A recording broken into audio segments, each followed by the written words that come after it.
نبی کریم صلی اللہ تعالی علیہ وسلم کو اللہ تبارک و تعالیٰ نے بہت ہی خوبصورت بنایا۔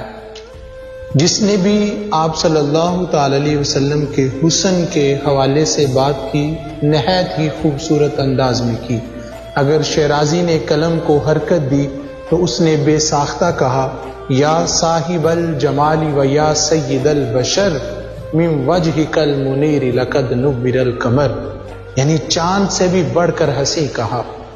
اگر عبد الرحمن جامی نے قلم اٹھایا تو اس نے کہا، حسن یوسف دم عیسیٰ ید بیضا داری، آنچے خوباں ہما دارن کہ تو تنہا داری، کہ تمام انبیاء کا حسن بھی اگر ایک پلڑے میں رکھا جائے تو حضور کا حسن اس سے بھی کہیں زیادہ ہے۔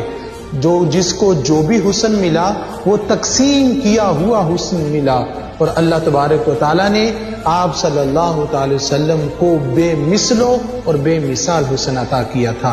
اگر امام احمد رضا قلم اٹھاتے ہیں تو وہ بھی کہتے ہیں، وہ کمال حسن حضور ہے کہ گمان نقص جہاں نہیں، یہی پھول خار سے دور ہے، یہی شمع ہے کہ دھواں نہیں۔